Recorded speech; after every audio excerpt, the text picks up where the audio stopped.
نبوت کے متعلقہ عقائد میں سے ایک عقیدہ یہ بھی ہے کہ انبیاء کرام علیہ الصلاۃ والسلام کے معجزات برحق ہیں۔ اللہ رب العزت ہر نبی کو اس کی نبوت پر کوئی نہ کوئی دلیل دیتے ہیں، جسے معجزہ بھی کہا جاتا ہے۔ ویسے معجزہ کہتے ہیں کسی نبی پر خلاف عادت ایسے کام کا صادر ہو جانا جو عام معمول کے خلاف ہو، عام معمول کے مطابق نہ ہو۔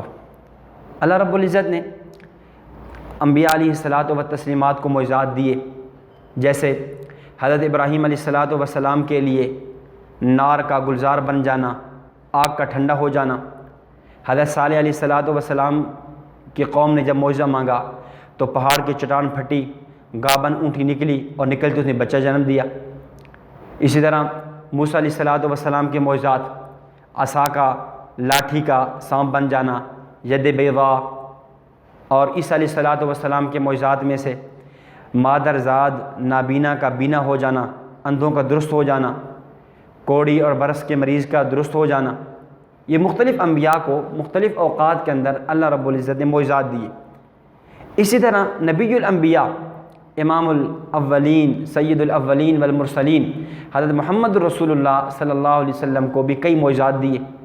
معجزات تو کئی ہیں، ان میں سے ایک معجزہ جو آج بھی باقی ہے، بلکہ میں یوں کہوں گا کہ پہلے انبیاء کرام علیہ الصلاۃ والسلام کو جو معجزات دیے، جب تک نبی تھے معجزہ تھا، نبی دنیا سے تشریف لے گئے معجزہ ختم۔ لیکن نبی الانبیاء صلی اللہ علیہ وسلم کو ایسا معجزہ دیا، آپ دنیا میں تھے تب بھی تھا، آپ دنیا سے تشریف لے گئے تب بھی باقی ہے۔ جیسے آپ کی نبوت نے قیامت کی صبح تک رہنا ہے، آپ کے اس معجزے نے بھی قیامت کی صبح تک رہنا ہے۔ اور وہ معجزہ کیا ہے؟ وہ قرآن کریم ہے۔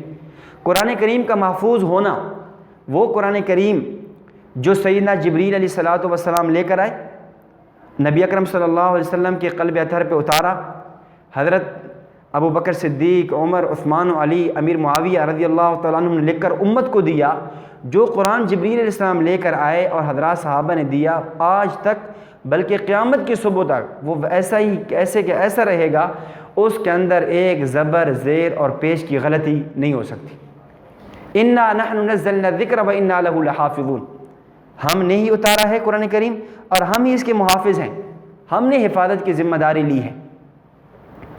ہو کیوں نہ اسلام ممتاز دنیا بھر کے دینوں میں، ہو کیوں نہ اسلام ممتاز دنیا بھر کے دینوں میں، وہاں مذہب ہے کتابوں میں، یہاں مذہب ہے سینوں میں۔ تو قرآن کریم ایسی کتاب ہے، 6 سال کا بچہ وہ بھی سینے میں سجائے ہوئے ہے، اور 76-86 سال کا بوڑھا وہ بھی اپنے سینے میں سجائے ہوئے۔